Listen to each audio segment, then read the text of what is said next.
Jujur ya, Bunda itu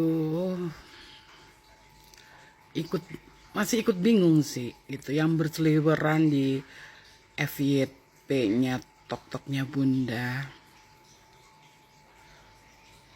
mengenai kasus Indramayu ya, yang sekarang katanya si Prio sudah memberikan kesaksian, katanya yang sejujur-jujurnya sudah mencabut kuasa hukumnya juga dari Pak Tony dan sudah mengganti juga pengakuannya bahwa pelakunya tunggal yaitu Ririn katanya. Tapi boleh dong kalau netizen ya, saya sebagai netizen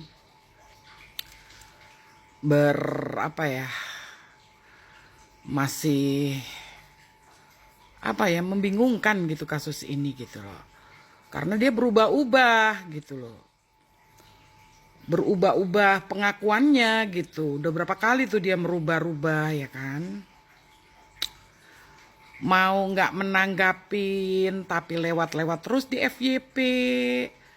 Dan Bunda pun sering ikut komalnya Mr. Z di sana. Bunda belajar banyak ya, kita bersama teman-teman praktisi hukum juga, ada Mr. Blind, ada juga Bang Maksi, ada juga Bang Emran juga, semua praktisi hukum ya. Kadang-kadang tuh netizen itu terbelah menjadi dua. Ada yang pro ke Ririn, ada yang pro ke Prio. Tapi sebetulnya di komalnya Mr. Z itu nggak ada yang kita pro ke sana atau pro ke sini, nggak ada. Maaf. Kita semua sedang membahas ya, dari kejanggalan-kejanggalan, dari yang barbuk ya, berupa palu tuh, palu yang gede itu katanya dibuangnya di kali lah, di sungai lah, tiba-tiba diketemukan di got deket rumahnya si almarhum ya, almarhum Budi gitu, katanya dibuang di situ. Jadi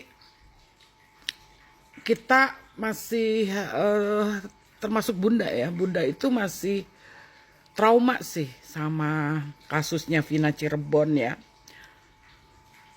Karena Bunda mendampingi mereka ya, ketujuh terpidana yang tidak bersalah itu ya. Kita juga sudah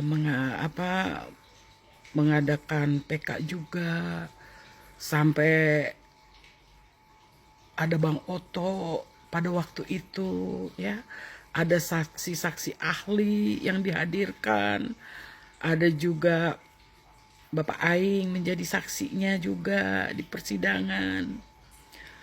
Bunda juga ikut demo sana, demo sini ya, menyuarakan ya kan, kapan ini 7 terpidana anak-anakku ini bisa mendapat keadilan dan bebas tanpa syarat gitu. Jadi masih trauma gitu, mereka kan nggak bersalah gitu kan. Nggak ada itu pemerkosaan, pembunuhan, itu sudah dibuktikan ya, pakai sidang di TKP sekalipun udah kita lakukan.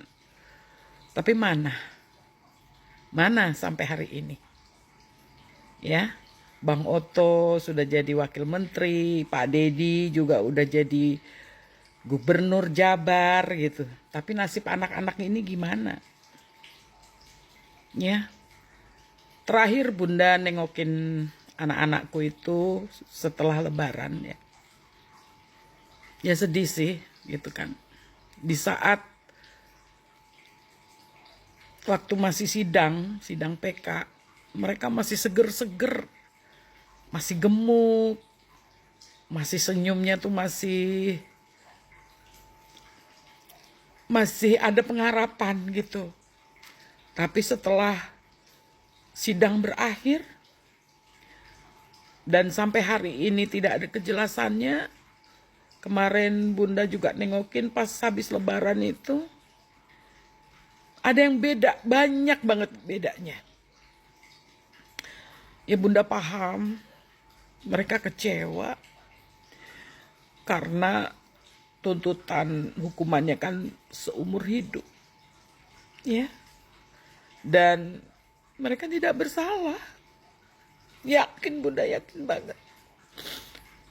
Karena ahli-ahli semua, ahli forensik, ahli apapun semuanya udah diterjunkan di situ. Dan mereka sepakat. Mereka tidak bersalah. Bunda lihat mereka itu kurus. Ya. Terus nggak ada sumringah gitu. Bunda 1 tahun loh mendampingi mereka, bahkan lebih, sampai Bunda kos di Cirebon itu selama 1 tahun. Dan akhirnya Bunda jadi nggak bisa ngomong apa-apa lagi. Ya, semoga ini semua segera berakhir dan anak-anak mendapat kejelasan kapan mereka bisa bebas, kapan mereka bisa menghirup udara segar, dan kapan mereka bisa kembali ke rumah, menjalankan aktivitasnya sebagai seorang anak manusia, sebagai pemuda harapan bangsa. Bundanya bilang sama Pak Prabowo, tolong Pak, diperhatikan kasus Vina Cirebon ini. Bapak bisa bertanya pada Bang Otto, Bapak bisa bertanya pada KDM. Bagaimana kelangsungan cerita di balik peristiwa ini. Semoga video ini sampai kepada Bapak Prabowo, kepada Bang Otto, sampai juga kepada KDM. Buat anak-anak Bunda di dalam sana, sabar ya kalian. Kalau Bunda ada waktu, Bunda pasti akan nengok kalian lagi. I love you. I love you.